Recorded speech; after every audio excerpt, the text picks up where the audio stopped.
Hello student, कैसे हैं आप लोग? आई होप लोग बहुत ही अच्छे होंगे।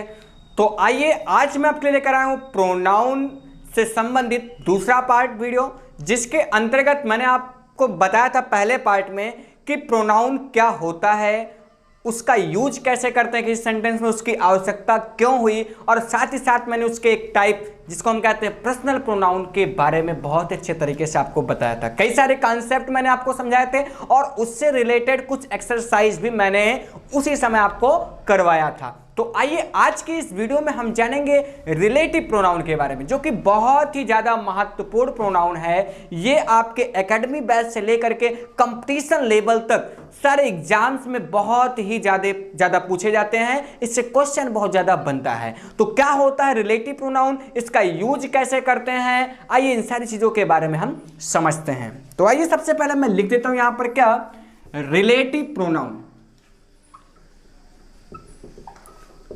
रिलेटिव प्रोनाउन, अब ये रिलेटिव प्रोनाउन है क्या, इसके लिए एक छोटी सी डिफिनीशन मैं देता हूं आपको। हम इसको लिख सकते हैं क्या, relative pronoun is a word which relates to a noun or pronoun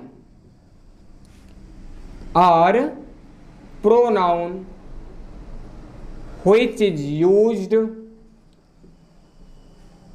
before it। तो क्या लिखा मैंने कि relative pronoun is word which relates to a noun or pronoun which is used before it। आइए इसको हम एक एग्जांपल के माध्यम से बहुत अच्छे से समझते हैं, इसको और क्लियर कर लेते हैं। जैसे मैं लिखूं कि आई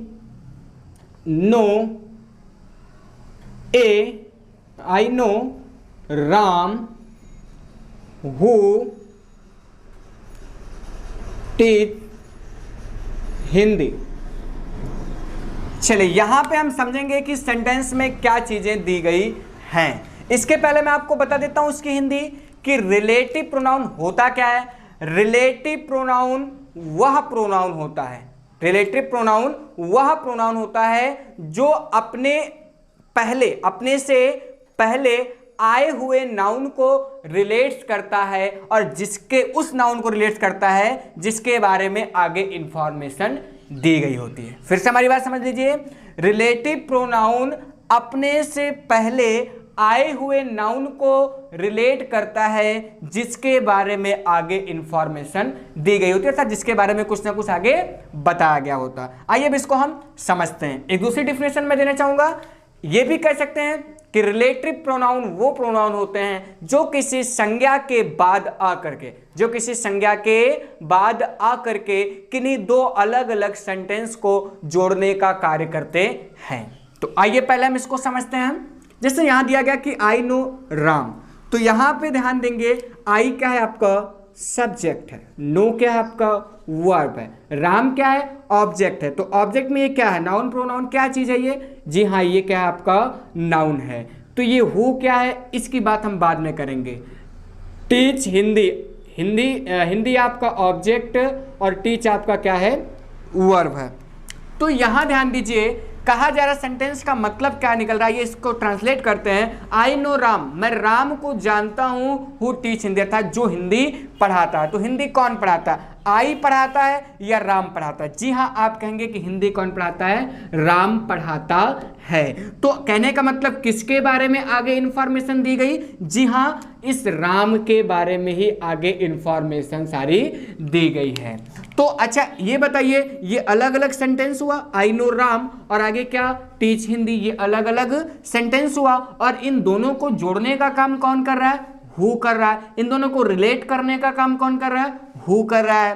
तो हु कैसे आया है, हु नाउन के बाद आया है। तो अभी मैंने क्या कहा था कि वो शब्द जो नाउन के बाद आकर के, जो किसी नाउन के बाद आकर के किन्हीं दो अलग अलग सेंटेंस को जोड़ते हैं, उन्हें ही हम क्या कहते हैं, रिलेटिव प्रोनाउन कहते हैं। तो हु देखिए ये नाउन के बाद आकर के इन दोनों सेंटेंसेस को जोड़ने का कार्य कर रहा है, इसलिए आपका हु जो है वो आपका रिलेटिव प्रोनाउन है। आई होप लोग बहुत अच्छे से इसको समझ गए होंगे। आइए एक एग्जांपल और ले लेते हैं हम। जैसे कि हम कह सकते हैं कि Ram invited Sita who is a singer. Ram invited अर्थात राम ने इनवाइट किया किसको? सीता को। हु इज अ सिंगर, जो कि एक क्या है? सिंगर है। तो सिंगर कौन है यहाँ पे, राम है या सीता? जी हाँ, आप कहोगे कि सिंगर इसमें कौन है? सीता है। तो सीता क्या है? सीता इसमें नाउन है और इस नाउन के बारे में आगे इंफॉर्मेशन ये मिल रही है कि वो क्या है? एक सिंगर है। अच्छा, इसको जोड़ने का काम कौन कर रहा है? हु कर रहा है। तो हु आपका क्या हुआ? रिलेटिव प्रोनाउन हुआ। क्या हुआ? ये रिलेटिव प्रोनाउन हुआ। कैसे हुआ? क्योंकि ये जो है ये दो अलग अलग सेंटेंस को जोड़ने का कार्य कर रहा है। तो वे प्रोनाउन जो किन्हीं दो अलग अलग सेंटेंस को जोड़ने का कार्य करते हैं, कैसे? किसी नाउन के बाद आकर के। वे प्रोनाउन जो किसी नाउन के बाद आकर के किन्हीं दो अलग अलग सेंटेंस को जोड़ने का कार्य करते हैं, उन्हें ही हम क्या कहते हैं? रिलेटिव प्रोनाउन कहते हैं। तो आई होप आपको मेरी ये बात समझ में आ गई होगी, रिलेटिव प्रोनाउन किससे कहते हैं। तो आप लोग इसको नोट करना चाहें, इसके डेफिनेशन को, इसके एग्जांपल्स को आप लोग नोट करना चाहें तो नोट कर लीजिए। तब तक आप लोग कॉपी कीजिए। Take your time please.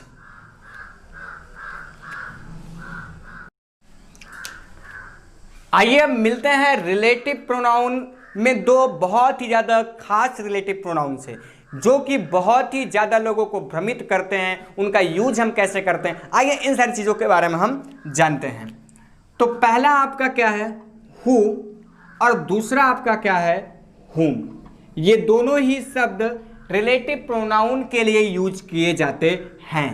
ये किसको रिफर करते हैं, आइए बताते हैं। इन दोनों का प्रयोग केवल और केवल किसी पर्सन के लिए होता है। किसका किसका? जी हाँ, आप सही कह रहे हैं। आपने वादा किया था कि आप लोग मेरे साथ बोलोगे, आप लोग बोलोगे, पार्टिसिपेट करोगे, तो आपको भी पढ़ने में और ज्यादा आनंद आएगा। आप ये मत सोचिए कि आप छोटी सी स्क्रीन के सामने पढ़ रहे हैं। आप ऐसा माहौल बनाइए कि आप क्लास में बैठ करके पढ़ रहे हैं। तो मेरे साथ पार्टिसिपेट कीजिए, पढ़ने में और ज्यादा आनंद आएगा।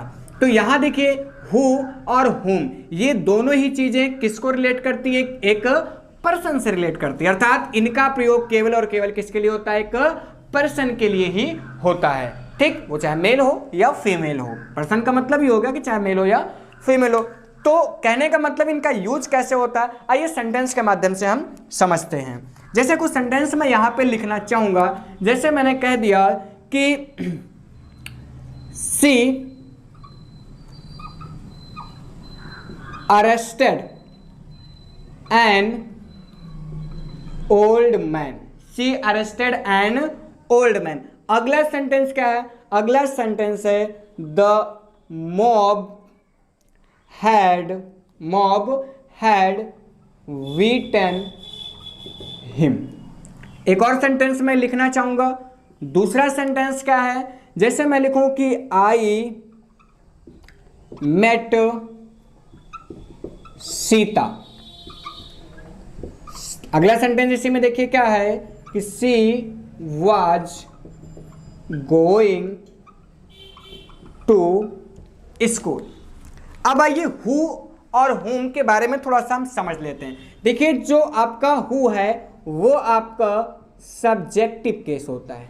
क्या है? आपका सब्जेक्टिव केस है। और हुम आपका क्या है? ऑब्जेक्टिव केस है। तो इस चीज को याद रखिएगा। ध्यान दीजिए, कभी भी किसी सेंटेंस को, किन्हीं दो सेंटेंस को अगर हम आपस में रिलेट कर रहे हैं, जोड़ रहे हैं, तो उस समय करते क्या हैं? अगर हम पहले सेंटेंस में जो ऑब्जेक्ट है वो हमारा कोई पर्सन होगा। याद रखिएगा, दो शर्त मैं बता रहा हूं। पहले सेंटेंस में, किसी दो सेंटेंस को रिलेट करते समय हम ये ध्यान देंगे कि पहले सेंटेंस में अगर हमारा ऑब्जेक्ट कोई पर्सन है तो हम उसको हु या हुम से ही जोड़ेंगे और किसी चीज से नहीं जोड़ सकते। क्या कहा मैंने? कि अगर दिए गए पहले सेंटेंस का ऑब्जेक्ट क्या है? कोई पर्सन है। आइए सेंटेंस को देख लेते हैं, एक बार निगाह डालते हैं यहाँ पे। She arrested an old man. An old man, जी ये बताइए आप लोग, ये पर्सन है या नहीं है? जी हाँ, आप कहोगे पर्सन है, तो पहली शर्त लागू होती है। आगे देखेंगे दूसरा सेंटेंस, आई मेट सीता, तो इसमें भी सीता क्या पर्सन है कि नहीं है? जी हाँ, पर्सन है। तो कोई पर्सन होगा तो उसको किससे जोड़ेंगे? केवल और केवल हु या फिर होम से। अब हु का यूज कहां करेंगे और होम का यूज कहां करेंगे, क्वेश्चन ये बनता है। तो ये भी बहुत ही सिंपल सी बात है। अगर दिए हुए लास्ट ऑब्जेक्ट अर्थात दिया हुआ जो पर्सन है, वो पर्सन, उस पर्सन के लिए अगले दिए हुए सेंटेंस में एज ए सब्जेक्ट के रूप में उसके लिए किसी चीज का प्रयोग किया गया है, तो हम हु का यूज करेंगे। बात समझिए, अगर दिया हुआ पर्सन, ठीक पहले सेंटेंस में दिए हुए पर्सन के बारे में अगले सेंटेंस में सब्जेक्ट के रूप में कुछ बताया गया है, तो हम हु का प्रयोग करेंगे, और ऑब्जेक्ट के रूप में किसी चीज को बताया गया तो हम किसका यूज करेंगे? होम का यूज करेंगे। आइए इसको एग्जाम्पल के माध्यम से समझ लेते हैं। जैसे देखिए दूसरा सेंटेंस पहले हम देखेंगे कि आई मेट सीता। सीता क्या एक पर्सन है? जी पहला शर्त यहां पे लागू होता है। अब अगला शर्त क्या? हु या होम। अगले सेंटेंस में हम देखेंगे कि सीता के लिए किसका प्रयोग किया गया है। इस सीता के लिए अगले सेंटेंस में देखिए दिया गया she was going to school. अब इस सीता के लिए अगले सेंटेंस में क्या प्रयोग किया गया है? सी का प्रयोग किया गया है। और सी आपका क्या है? सब्जेक्टिव केस है। क्या है आपका? सब्जेक्टिव केस है। ध्यान रखिएगा, सीता इसमें पर्सन है और सीता के लिए अगले सेंटेंस में सी का प्रयोग किया गया, जो कि एक सब्जेक्टिव केस है। इसलिए यहां पर हम रिलेटिव प्रोनाउन हु का यूज करेंगे, क्योंकि हम इसमें से सब्जेक्ट को हटाएंगे तो हमें सब्जेक्टिव केस ही लगाना होगा। तो इस सब्जेक्ट को रिफर करके हम किसका प्रयोग करेंगे? हु का प्रयोग करेंगे। तो अगर हम अगले सेंटेंस में सब्जेक्ट को हटाते हैं तो सब्जेक्टिव केस हु का प्रयोग, और अगर आप ऑब्जेक्ट को हटाते हैं तो ऑब्जेक्टिव केस होम का। यहां हमने सब्जेक्ट को हटाया तो हम यहां क्या बनाएंगे सेंटेंस नया? I met Sita. अब यहां पर हम हु को गायब कर रहे हैं। अब हु को गायब कर रहे हैं, हु आपका सब्जेक्टिव केस है, इसलिए यहां पर हम सी को गायब कर रहे हैं। सी आपका सब्जेक्टिव केस है, इसलिए हम किसका प्रयोग करेंगे? हु का प्रयोग करेंगे। तो यहां लिखेंगे who was going to school.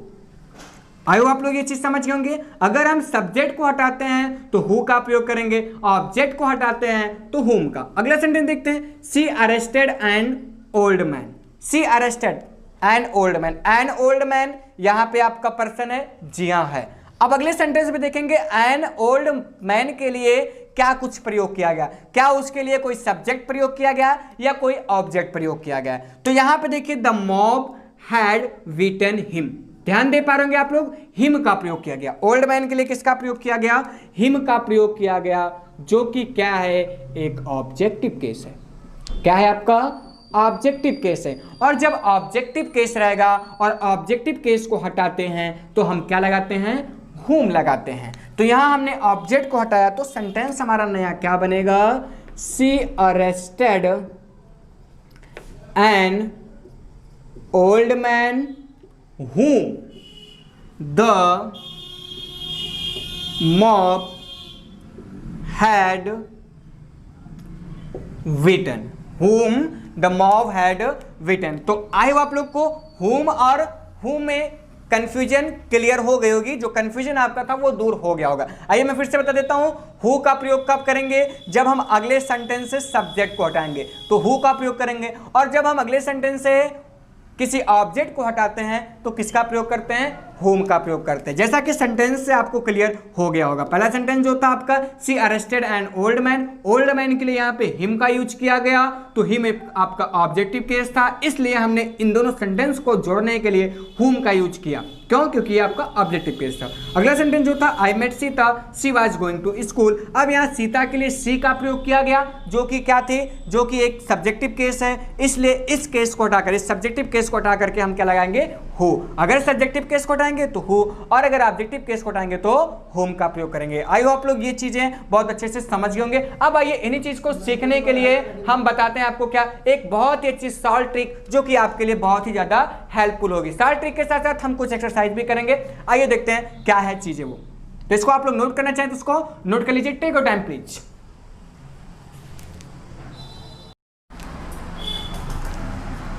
आइए कुछ सेंटेंस दिए गए हैं जिसमें हमको ये फाइनल करना है कि इसमें हमको रिलेटिव प्रोनाउन हु यूज करना है या होम यूज करना है। तो इसके लिए बहुत ही अच्छी ट्रिक है जिसको आप बहुत ही आसानी से समझ सकते हो। आइए एक एक करके हम समझते हैं। तो दो ही ट्रिक है। पहली ट्रिक क्या है कि हु का प्रयोग कब होता है, रिलेटिव प्रोनाउन हु का प्रयोग कब होता है। देखिए हु का प्रयोग तब होगा जब हु के पहले कोई आए, क्या कोई पर्सन आए।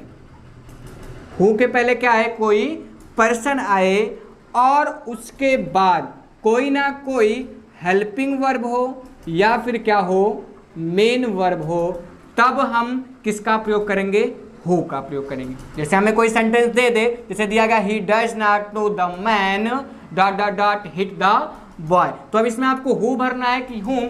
तो इसको चूज करने के लिए आपको क्या करना है, आपको एक ही चीज देखना है कि हु का प्रयोग हम तभी करेंगे जब हु अगर हम लगाए तो उससे पहले क्या है, कोई ना कोई पर्सन आए और उसके बाद हेल्पिंग वर्ब या फिर मेन वर्ब है। हेल्पिंग वर्ब या फिर क्या है, कोई मेन वर्ब है, तो हम क्या प्रयोग करेंगे, हु का प्रयोग करेंगे। और हुम का कब करेंगे, हुम का प्रयोग कब करेंगे, जब हुम के पहले कोई क्या आ जाए, कोई पर्सन आए, लेकिन हुम के बाद कोई डिफरेंट सब्जेक्ट आए। क्या है, कोई डिफरेंट सब्जेक्ट आए जिस सब्जेक्ट का पहले वाले सेंटेंस से कोई लेना देना ना हो। याद रखिएगा हुम का प्रयोग कब करेंगे, जब हुम से पहले क्या आ जाए, कोई पर्सन आ जाए और उसके बाद कोई डिफरेंट सब्जेक्ट आए जिसका, डिफरेंट कहने का मतलब क्या, इस डिफरेंट सब्जेक्ट का पहले वाले सेंटेंस से कुछ लेना देना ना हो, तो हम किसका प्रयोग करेंगे, हुम का प्रयोग करेंगे। तो आइए देखते हैं सेंटेंस को।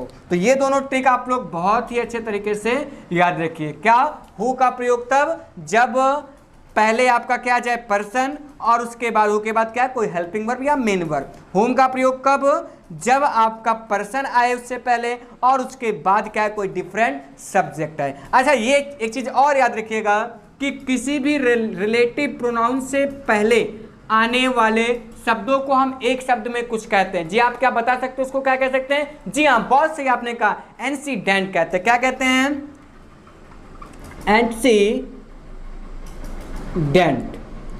तो आने वाले रिलेटिव प्रोनाउन से पहले आने वाले शब्दों को हम एक शब्द में क्या कहते हैं, एंटीसीडेंट कहते हैं। तो इस चीज को आप लोग याद रखिएगा। अब आइए यहाँ हम सेंटेंस पे ध्यान देते हैं। जैसे यहाँ पे नंबरिंग कर देता हूँ मैं। सेंटेंस आपका कितना दिया गया है, 1 2 3 4 5 6 सेंटेंस है। तो इसमें हमको हु या हुम दोनों में से कोई एक फिल करना है। तो आइए देखते हैं। जैसे दिया कि he does not know the man. अब यहाँ पे हु या हुम, तो पहले आप क्या करेंगे, देखेंगे कि पर्सन आया कि नहीं आया। जी हाँ पर्सन आया हुआ है, पर्सन आया हुआ है। अब हम देखेंगे कि इसके बाद क्या, हिट। हिट क्या है आपका, क्या कोई डिफरेंट सब्जेक्ट है या कोई हेल्पिंग वर्ब या मेन वर्ब है। जी हाँ ये क्या है आपका, मेन वर्ब है। तो जब पर्सन आए कोई और क्या आ जाए, लास्ट में क्या आ जाए, मेन वर्ब आ जाए, तो बीच में क्या भरेंगे हम लोग, हु की हुम। जी हाँ आपने देखा क्या भरेंगे, हु भरेंगे। तो इसलिए इसमें क्या सही होगा, हु सही होगा। इस चीज को बहुत ही अच्छे तरीके से समझिएगा, बहुत ही अच्छी ट्रिक है। आगे देखते हैं, be always like man. Man क्या है आपका, पर्सन है या नहीं है। जी हाँ मैन आपका पर्सन है। और स्पीक क्या है आपका, स्पीक आपका मेन वर्ब है। तो क्या इसमें हम भरेंगे, हु भरेंगे कि हुम भरेंगे। जी हाँ क्या भरेंगे, हुम भरेंगे। क्यों भरेंगे, क्योंकि मैंने आपको बताया कि जब पर्सन आए और उसके बाद सेकंड वाले पे यहाँ क्या दिया गया हो, कोई ना कोई मेन वर्ब दिया गया, तो क्या भरेंगे, हु ही भरेंगे। तीसरा सेंटेंस देखते हैं, द बॉय। द बॉय क्या है, आपका पर्सन है। क्या आपका ये पर्सन है। अब देखते हैं क्या फिल इन द ब्लैंक्स अर्थात ये जो भरने वाला दिया गया उसके बाद क्या होगा, उसके बाद यू आ रहा है। यू क्या है, क्या कोई हेल्पिंग वर्ब या कोई मेन वर्ब? जी दोनों नहीं है। तब क्या होगा, ये आपका एक डिफरेंट सब्जेक्ट है। तो जब डिफरेंट सब्जेक्ट आए तो हम किसका प्रयोग करते हैं, होम का प्रयोग करते हैं। तो यहां हम भर क्या देंगे, जी हाँ बहुत सही आपने कहा, क्या भरेंगे, होम भरेंगे। इसी तरह से अगला देखेंगे, he is a man, he is a man. Man आपका क्या है जी, मैन आपका है पर्सन, मैन क्या है आपका पर्सन है। और यू आपका क्या है, ये आपका डिफरेंट सब्जेक्ट, डीएस में लिख देता हूं उसके लिए, डिफरेंट सब्जेक्ट है। तो डिफरेंट सब्जेक्ट और पर्सन के बीच में हम क्या भरेंगे, होम भरेंगे। तो यहां हमने क्या भर दिया, होम। आगे देखते हैं, माई अंकल, ये कौन है, ये पर्सन है कि नहीं है, जी हाँ पर्सन है, पर्सन है। और आगे आई आ रहा है जो कि क्या है, जो कि एक डिफरेंट सब्जेक्ट है। तो डिफरेंट सब्जेक्ट और पर्सन के बीच में भरे जाने वाला रिलेटिव प्रोनाउन क्या है, होम है। तो यहां हम क्या भर देंगे, होम भर देंगे। लास्ट सेंटेंस हम देखते हैं, जैसे दिया गया आई। अब इसके बाद आई आपका क्या है जी, आई आपका एक प्रकार का पर्सन है। एम क्या है जी, हेल्पिंग वर्ब है ये। तो क्या करना है, हेल्पिंग वर्ब और पर्सन के बीच में हम सदैव क्या भरेंगे, हु भरेंगे। क्या भरेंगे, हु भरेंगे। तो I who am your teacher will teach you. ठीक, तो आई आपको ये समझ में आ गया होगा कि हु कब भरेंगे, हु हम पर्सन और हेल्पिंग वर्ब या मेन वर्ब होता है तब उसके बीच में भरते हैं। पर्सन या डिफरेंट सब्जेक्ट होगा तो उसके बीच में क्या भरेंगे, हुम भरेंगे। और ये जो हुम और हु के पहले जो शब्द आता है उसको एक शब्द में क्या कहते हैं, एंटीसीडेंट कहते हैं। तो यहाँ पे एंटीसीडेंट कौन है, माई अंकल है। पहले सेंटेंस में कौन है, मैन है। दूसरे में भी क्या है, मैन है। तीसरे में कौन है, बॉय है। चौथे में कौन है, मैन है। पांचवें में माई अंकल। छठे में कौन है, आई है। तो आई आपको हु और होम में ये जो दिक्कत होती थी, हु कहाँ रहेगा, होम कहाँ रहेगा, ये क्लियर हो गई होगी। तो जाते जाते मैं आपको फिर से बताना चाहूँगा कि हु का यूज तब करेंगे जब हमको हु कब भरते हैं, जब कोई पर्सन दिया गया हो और उसके बाद क्या, हेल्पिंग वर्ब या मेन वर्ब हो, तो उसके बीच में क्या भरेंगे, हम हु भरेंगे। जैसा कि पहले सेंटेंस से आपको क्लियर हो रहा होगा, मैन आपका पर्सन, हिट आपका मेन वर्ब, इसलिए इसके बीच में क्या भरा जाएगा, हु भरा जाएगा। होम की बात करें तो होम हम किसके बीच में भरते हैं, पर्सन और डिफरेंट सब्जेक्ट। देखिए यहां पे पर्सन कौन है, बॉय है, और डिफरेंट सब्जेक्ट कौन है, यू। अब यू का पहले वाले से कोई लेना देना नहीं है, इसलिए इसको हम डिफरेंट सब्जेक्ट कहते हैं। तो ये डिफरेंट सब्जेक्ट आ गया, तो इसलिए इस दोनों के बीच में हम क्या भरेंगे, होम भरेंगे। तो आई होप आपको हु और होम के बारे में बहुत ही अच्छे से तरीके से समझ में आ गया होगा। अगले वीडियो में मैं आपको बताऊंगा और भी क्या रिलेटिव प्रोनाउन जो होते हैं उनका यूज हम कैसे करते हैं और उनके लिए साल ट्रिक क्या होती है। तो मैंने आपको हु और होम का साल ट्रिक बताया कि कैसे आप पहचानोगे होम और होम को भरना। तो आई होप आपको ये वीडियोज मेरी बहुत अच्छी लगी होगी, आपने बहुत अच्छे से इसको समझा होगा, बहुत ध्यान से पढ़ा होगा और आपने सारी चीजें नोट की हो। तो इन चीजों को भी आप लोग नोट कर लीजिए। Take your time please. तो आइए, इस तरह से वीडियो की एंडिंग होती है। तो आज की वीडियो मैंने आपको क्या बताया कि हु और होम का प्रयोग, जो कि एक रिलेटिव प्रोनाउन के रूप में इसका प्रयोग हम कैसे करते हैं। तो आई आपको बहुत अच्छे से समझ में आया होगा। इसी तरीके से जानकारियां मैं अपने अगले वीडियोज में लाता रहूंगा। इसके लिए मेरे चैनल के साथ बने रहिए। वीडियो अच्छी लगे तो वीडियो को लाइक कीजिए, शेयर कीजिए और कमेंट में मुझे लिखकर बताएं कि वीडियो आपको कैसा लगा। साथ ही साथ अगर अभी तक आप लोग मेरे चैनल पर नए हो तो चैनल को सब्सक्राइब करना ना भूलिए। अंत तक वीडियो के साथ बने रहने के लिए बहुत बहुत धन्यवाद।